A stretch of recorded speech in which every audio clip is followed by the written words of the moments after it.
নভেম্বরে সম্ভব না হলেও জাতীয় নির্বাচনের আগে যে কোনো সময়ে গণভোট চায় জামাত। নির্বাচন ভবনে প্রধান নির্বাচন কমিশনারের সাথে বৈঠক শেষে সাংবাদিকদের কথা জানান জামাতের সহকারী সেক্রেটারি জেনারেল হামিদুর রহমান আজাদ। জুলাই সনদ ইস্যুতে দলের অবস্থান বৃহস্পতিবার আনুষ্ঠানিকভাবে প্রধান উপদেষ্টাকে জানানো হবে বলেও জানান তিনি। তরিক ইসলামের রিপোর্ট। রাজধানীর আগারগাঁওয়ে নির্বাচন ভবনের প্রধান নির্বাচন কমিশনার এম নাসির উদ্দিনের সাথে সাক্ষাৎ করেন জামায়াতের প্রতিনিধি দল। এ সময় আগামী জাতীয় নির্বাচন সুষ্ঠু করতে 18 দফা সুপারিশ তুলে ধরেন জামায়াত। ফেব্রুয়ারিতে যে ইলেকশনটা হচ্ছে। বৈঠক শেষে সাংবাদিকদের প্রশ্নের জবাবে জামায়াতের সহকারী সেক্রেটারি জেনারেল জানান, গণভোট ও জাতীয় নির্বাচন একই দিনে হলে বিশৃঙ্খলা হবে।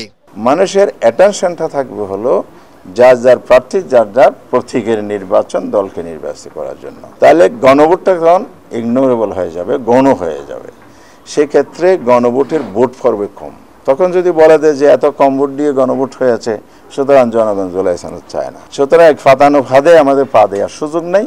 দাবি আদায় না হওয়া পর্যন্ত জামায়াত আন্দোলন চালিয়ে যাবে বলেও জানান তিনি। 5 দফার একটা হচ্ছে বিগত সরকার ফেসিস সরকারের সাথে যারা কোলাবোরেশন করেছে তাদের সাথে তো কোনোভাবেই আসলে ইলেকশন প্রসঙ্গে আলোচনা, আমরা বরং তাদের কার্যক্রমে নিষিদ্ধ চেয়েছি।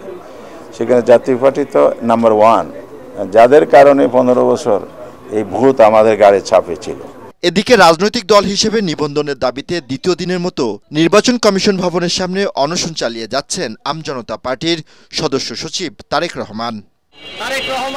সকালে তারেক রহমানের দাবিকে সমর্থন জানিয়ে আমজনতা পার্টিকে নিবন্ধন দিতে ইসির প্রতি আহ্বান জানান গণ অধিকার পরিষদের সাধারণ সম্পাদক রাশেদ খান। আমি মনে করি তারেক রহমান ভাই যে আন্দোলন করছে এই আন্দোলন যৌক্তিক আন্দোলন এবং তার দল আমজনতার দলকে অবশ্যই নিবন্ধন দিতে হবে। তরিক ইসলাম, এটিএন বাংলা, ঢাকা।